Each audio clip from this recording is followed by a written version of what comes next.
Dan untuk mengulas lanjut bersama di talian ketika ini Profesor Puan Sri Dr. Rohati Mohamad Masjub, pakar psikologi pendidikan Universiti Kebangsaan Malaysia UKM.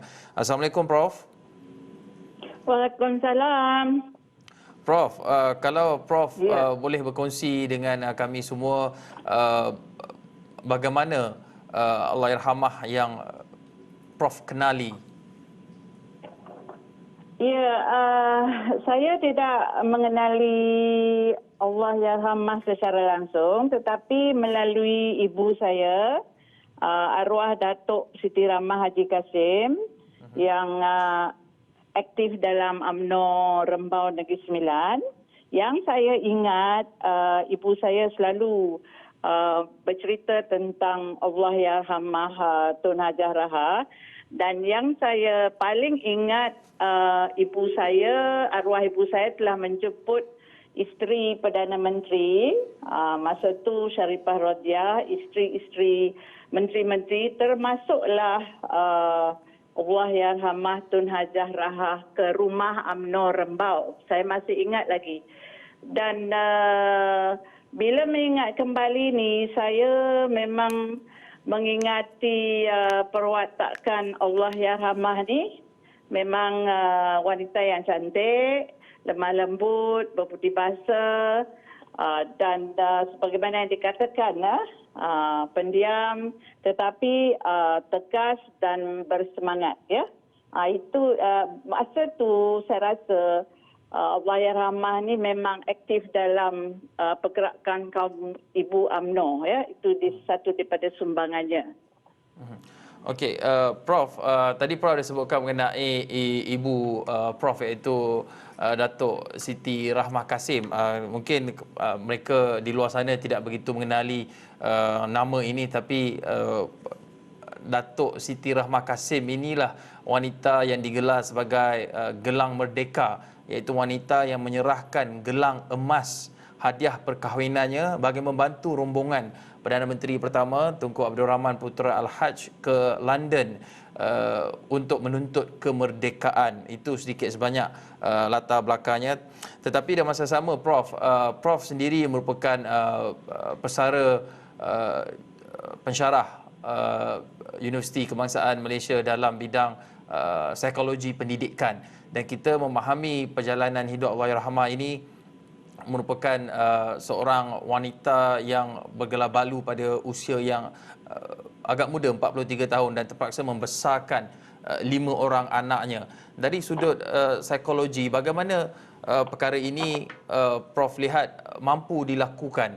Ialah nak membesarkan 5 orang anak sebagai isteri kepada bekas Perdana Menteri ketika itu, pastinya satu memberikan tekanan yang agak hebat untuk menangani banyak dugaan dan cabaran ketika itu, Prof. Ya, betul. Sesungguhnya apabila arwah suami Allahyarhamah Tun Hajah Raha ini telah meninggal pada umur yang agak muda, dan arwah ni ada 5 orang anak lelaki, bukan? Tak ada anak perempuan. Jadi membesarkan anak lelaki amatlah merupakan tanggungjawab yang berat. Sebab dalam psikologi, anak lelaki itu perlukan bimbingan model kelelakian, kebapaan. Jadi ini perlu disandang oleh isteri beliau, ya, ni arwah Allahyarhamah ni. Jadi sebagai ibu kepada 5 orang anak lelaki, ya, itu adalah cabaran yang berat sekali. Dan beliau berjaya dalam membentuk mereka, anak-anak yang 5 orang ni semua berjaya, bukan? Saya rasa kerana beliau sabar, tabah, gigih, dan seorang ibu yang penyayang dan seorang ibu yang committed, dan beliau menjadi pemangkin, ya, pada perkembangan anak-anak. Maksudnya arwah Allahyarhamah ni berdamping rapat dengan anak-anak supaya mereka membesar menjadi berjaya dan sebagainya. Jadi saya itu kualiti Allah yang rahmah Tun Hajah Rahah ini dari segi pembinaan keluarganya. Prof, kita memahami sebuah keluarga ataupun anak-anak yang membesar tanpa seorang individu ataupun father figure itu mungkin boleh menjejaskan pembesarannya. Tetapi perkara ini kita lihat tidak berlaku dalam keluarga Allahyarhamah Tun Rahah, di mana kelima-lima anaknya membesar dan juga menjadi orang yang penting sebagai Perdana Menteri, sebagai pengerusi institusi perbankan. Jadi mungkin pada pemerhatian Prof mengikut kepada pengalaman Prof sebagai pensyarah psikologi pendidikan, bagaimana, apakah mungkin pendekatan yang digunakan Allahyarhamah ini sehingga memastikan beliau dapat mewujudkan keseimbangan di antara aktiviti politik, kegiatan politik yang dilakukannya, kemudian aktif dalam bidang pendidikan dan dalam masa yang sama membesarkan ataupun mendidik anak-anaknya? Ya, memang saya rasa Allahyarhamah Tun Rahah ni dia bijak mengaturkan prioriti hidupnya dan juga pengurusan masa yang seimbang. Maksudnya kerana suami Allahyarhamah ni sudah tiada di sampingnya, maka beliau mengambil alih tugas model kelelakian. Mungkin dia Allahyarhamah ni pun ada sokongan daripada saudara-saudara lelaki yang lain, ya. Jadi dia saya rasa beliau telah membina keluarga itu, merancang membuat rancangan perjalanan hidup anak-anak lelaki beliau, ya.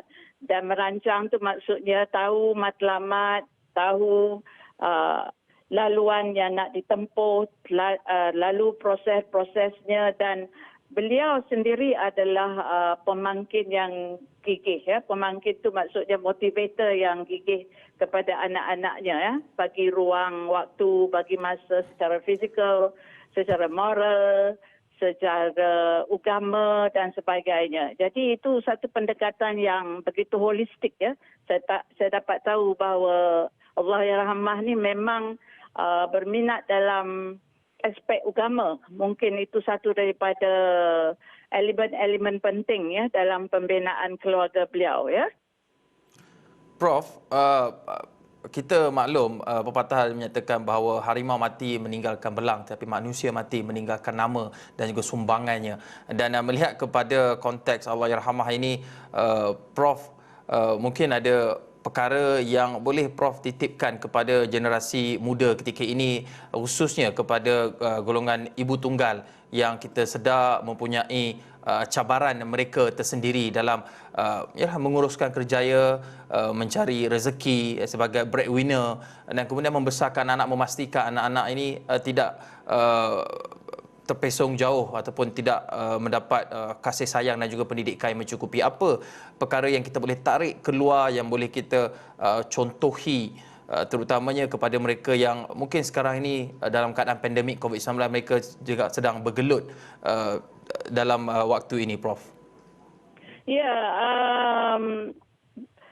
peranan ibu tunggal ni amat berat, ya, amat berat kerana satu sayap telah tak ada, bapa telah tak ada, suami telah tak ada. Jadi peranan ibu tunggal ni sangat berat dan kita perlu membina nilai-nilai murni, matlamat murni untuk masa hadapan kita sebagai ibu tunggal dan masa hadapan anak-anak. Maksudnya kita mesti berfikiran terbuka, mesti sabar, mesti gigih dan bijak mencari ilmu pengetahuan dan kemahiran-kemahiran untuk mendidik anak-anak kita, ya, yang di bawah pengawasan kita sebagai ibu. Jadi ibu tunggal ni tidak boleh melepaskan tanggungjawab begitu saja atau give up, ya, berputus asa. Perlu misalnya kalau ada masalah perlu melalui kaunseling atau berjumpa dengan NGO yang boleh memberi nasihat, ya, sahabat-sahabat yang baik supaya jangan overstress, ya, atau stress. Especially masa pandemik ni, banyak orang yang stres, ya, tak ada duit lah, ada halangan itulah, kerja tak adalah dan sebagainya. Jadi kena keluar daripada sangkar stres ini dan cari jalan macam mana untuk hidup secara lebih kreatif ya. Jadi itu pesanan saya untuk ibu tunggal dan saya rasa wanita sebagai ibu tunggal memang mereka Allah Subhanahu Wa Taala memberi mereka begitu banyak tenaga dan fikiran. Mereka sebenarnya boleh mengatasi stres dengan lebih baik daripada kaum lelaki ya, wanita. Jadi itu satu pemberian ya semula jadi kepada wanita ya.